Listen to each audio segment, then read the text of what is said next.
Szanowni Państwo, powitajmy 46. prezydenta Stanów Zjednoczonych Ameryki, pana Joe Bidena. Ladies and gentlemen, please welcome the 46th President of the United States of America, Joe Biden. Freedom, freedom is you. You give me strength.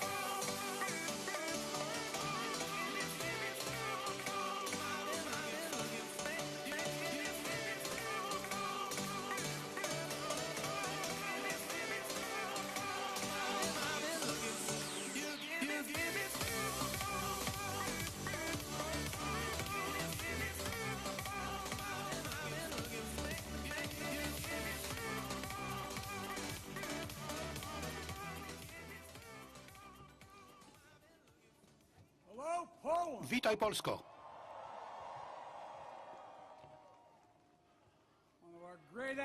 Nasz wspaniały sojuszniku. Panie prezydencie, panie premierze, panie prezydencie Warszawy, wszyscy byli prezydenci i premierzy, również członkowie protokołu z całego kraju. Dziękuję, że przyjęliście mnie znowu w Warszawie. Byłem tutaj rok temu. Przemawiałem tutaj na Zamku Królewskim w Warszawie. Było to kilka tygodni po tym, jak Putin rozpoczął swoją morderczą agresję na Ukrainę. Największą wojnę lądową w Europie od czasu II wojny światowej. Zasady, które były kamieniem węgielnym pokoju przez 75 lat, groziły zawalenie. Rok temu świat stanął już przed możliwością upadku Kijowa, ale ja stamtąd wróciłem i mogę powiedzieć, Kijów się trzyma. Kijów się dumnie trzyma. Wysoko niesie głowę, a przede wszystkim jest wolny. Kiedy Rosja dokonała inwazji, była to próba dla Ukrainy. Cały świat został poddany próbie. Ameryka została poddana próbie. NATO.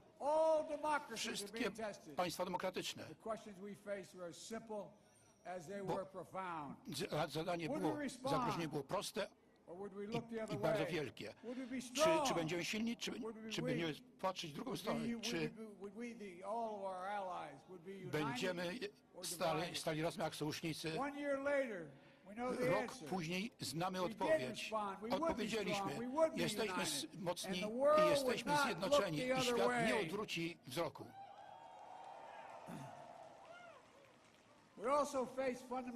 Stajemy przed fundamentalnym pytaniem, przed zobowiązaniami do obrony naszych największych wartości. Czy będziemy bronić suwerenności narodów, wolności,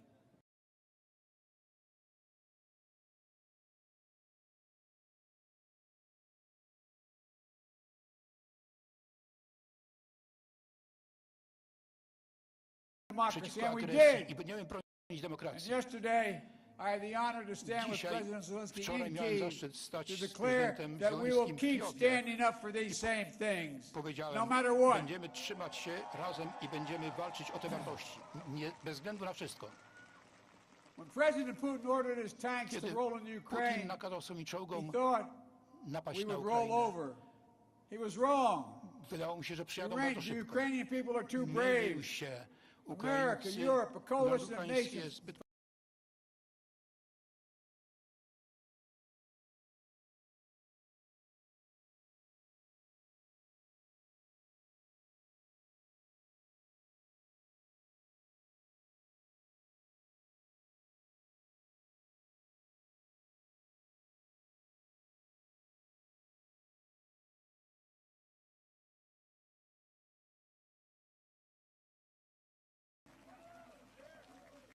He thought NATO would fracture and divide. Instead, NATO was more united and more unified than ever before. He thought he could weaponize energy to crack your resolve, Europe's resolve. Instead, we're working together to end Europe's dependence on Russian fossil fuels. He thought autocrats like himself were tough, and leaders of democracy were soft. And then he met the iron will of America and the nations everywhere that refused to accept the world governed by fear and force. He found himself at war with a nation led by a man whose courage would be forged in fire and steel, President Zelensky. President Putin is confronted with something today that he didn't think was possible a year ago. The democracies of the world have grown stronger, not weaker. But the autocrats of the world have grown weaker, not stronger. Because in the moments of great upheaval and uncertainty, that knowing what you stand for is most important. And knowing who stands with you makes all the difference. The people of Poland know that. You know that. In fact, you know it better than anyone here in Poland. Because that's what solidarity means. Through partition and oppression, when the beautiful city was destroyed after the Warsaw Uprising, during decades under the iron fist of communist rule, Poland endured because you stood together. That's how brave leaders of the opposition and the people of Belarus continue to fight for their democracy. That's how the resolve of Moldovan people, the resolve of the people of Moldova to live in freedom, when it gained them independence and put them on the path to EU membership. President Sandu is here today. I'm not sure she is, but I'm proud to stand with you and the freedom-loving people of Moldova. Give her a round of applause. 1 year into this war, Putin no longer doubts the strength of our coalition, but he still doubts our conviction. He doubts our staying power. He doubts our continued support for Ukraine. He doubts whether NATO can remain unified. But there should be no doubt. Our support for Ukraine will not waver. NATO will not be divided, and we will not tire.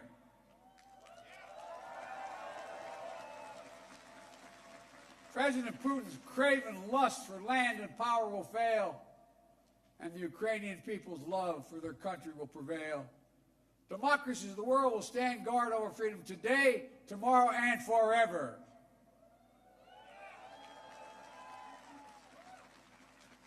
So that's what's at stake here. Freedom. That's the message I carried to Kyiv yesterday, directly to the people of Ukraine. When President Zelensky said he came to the United States in December, quote, he said, "This struggle will define the world and what our children and grandchildren, how they live, and then their children and grandchildren." He wasn't only speaking about the children and grandchildren of Ukraine. He was speaking about all of our children and grandchildren, yours and mine. We're seeing again today what the people of Poland and the people across Europe saw for decades. Appetites of the autocrat cannot be appeased. They must be opposed. Autocrats only understand one word: no, no, no. No, you will not take my country. No, you will not take my freedom. No, you will not take my future. And I'll repeat tonight what I said last year in the same place. A dictator bent on rebuilding an empire will never be able to ease the people's love of liberty. Brutality will never grind down the will of the free. And Ukraine will never be a victory for Russia. Never.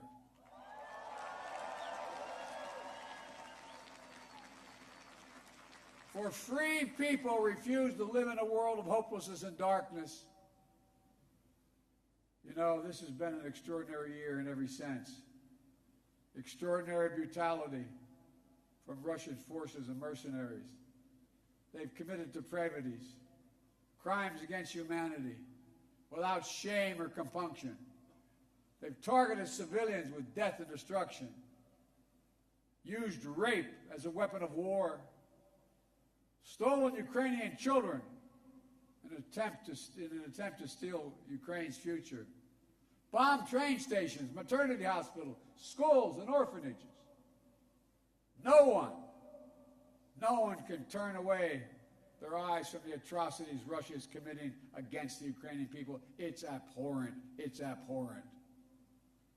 But extraordinarily, as well, has been the response of the Ukrainian people and the world. 1 year after the bombs began to fall, Russian tanks rolled into Ukraine. Ukraine is still independent and free.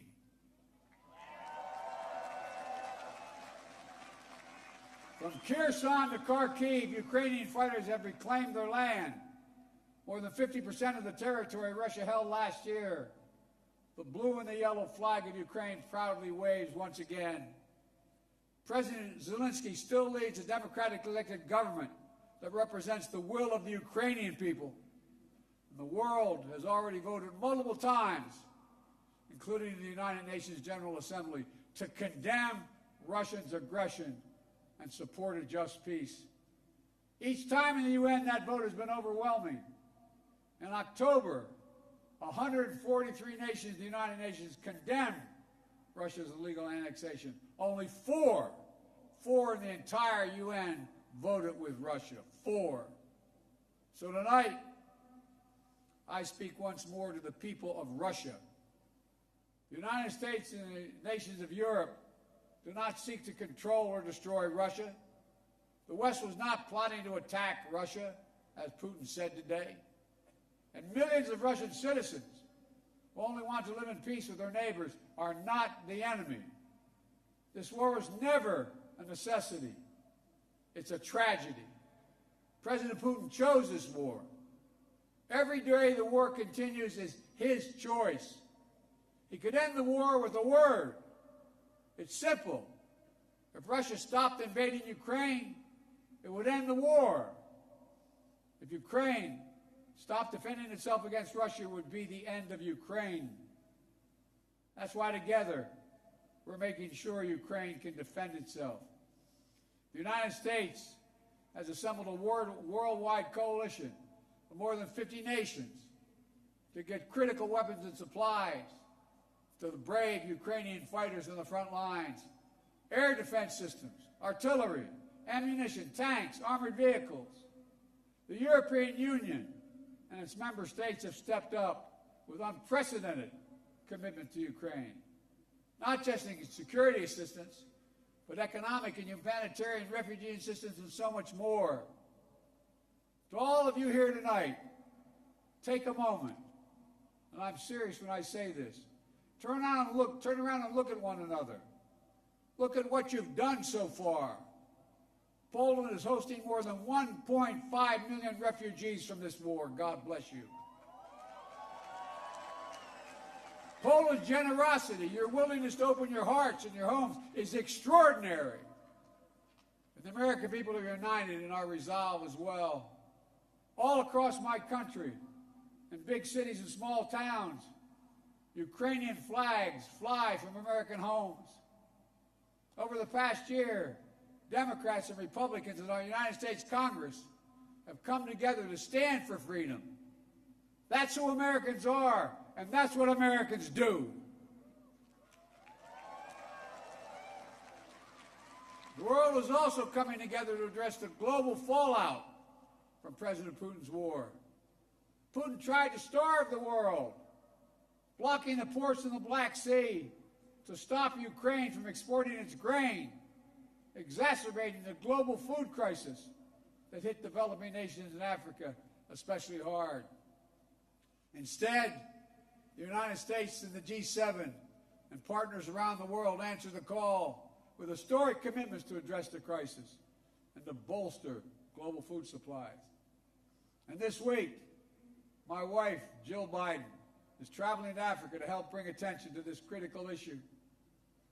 Our commitment is to the people of Ukraine and the future of Ukraine, a Ukraine that's free, sovereign, and democratic. That was the dream of those who declared Ukraine's independence more than 30 years ago, who led the Orange Revolution and the Revolution of Dignity, who braved ice and fire in the Maidan, and the Heavenly 100 who died there. And those who continue still to root out Kremlin's efforts to corrupt, coerce, and control. It's a dream for those Ukrainian patriots who fought for years against Russia's aggressions in the Donbass, and the heroes who've given everything, given their lives in the service of the beloved Ukraine. I was honored to visit their memorial in Kyiv yesterday, to pay tribute to the sacrifice of those who lost their lives, standing alongside President Zelensky. The United States and our partners stand with Ukraine's teachers, its hospital staff, its emergency responders, the workers in cities across Ukraine are fighting to keep the power on in the face of Russia's cruel bombardment. We stand with the millions of refugees of this war who found a welcome in Europe and the United States, particularly here in Poland. Ordinary people all across Europe did whatever they could to help and continue to do so. Polish businesses, civil society, cultural leaders, including the First Lady of Poland, who is here tonight, have led with the heart and determination, showcasing all that's good about the human spirit. Madam First Lady, we love you. Thank you all.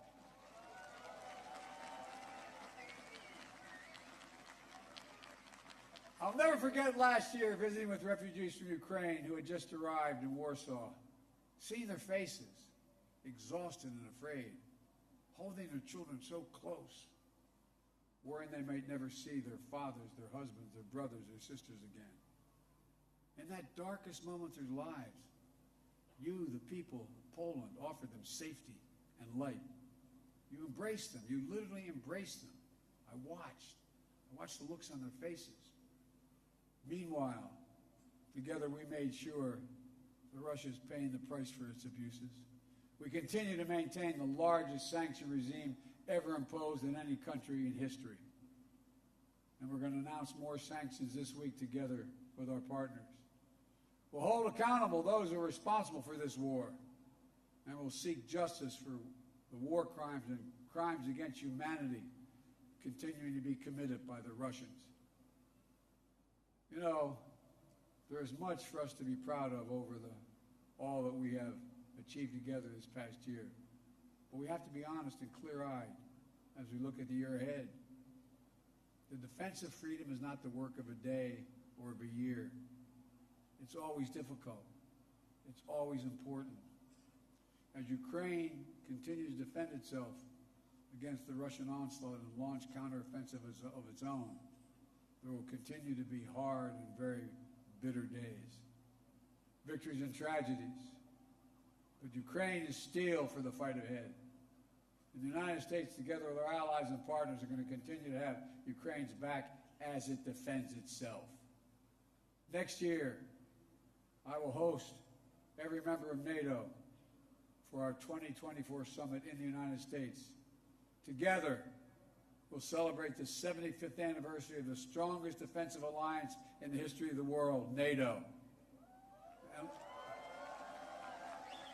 And let there be no doubt, the commitment of the United States to our NATO alliance and Article 5 is rock solid. And every member of NATO knows it, and Russia knows it as well. An attack against one is an attack against all. It's a sacred oath. Sacred oath to defend every inch of NATO territory. Over the past year, the United States has come together with our allies and partners in an extraordinary coalition to stand against Russian aggression.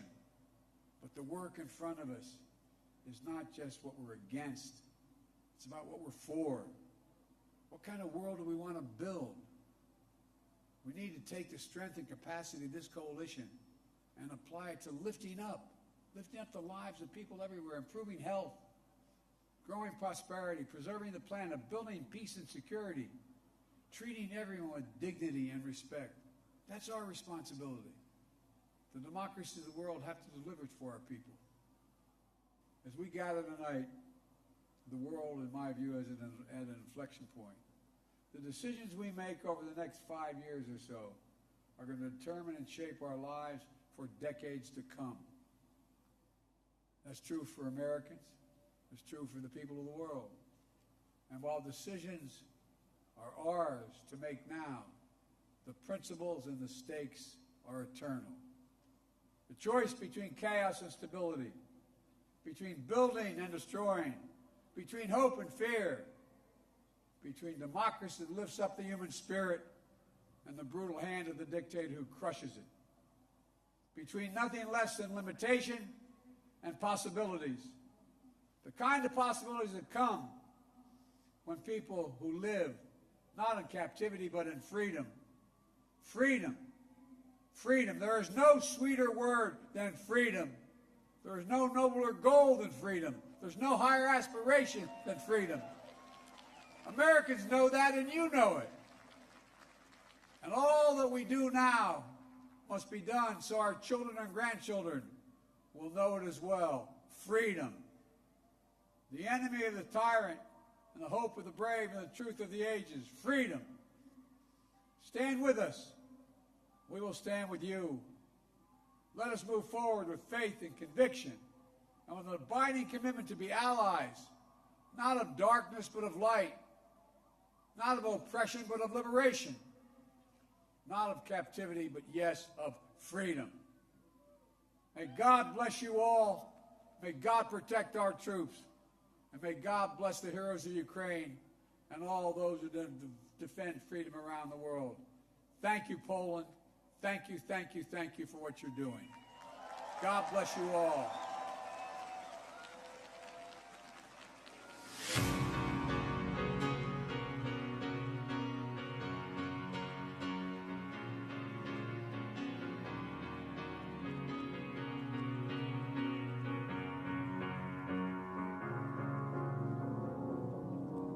Cause you're a sky full of stars. I'm gonna give you my heart. Cause you're a sky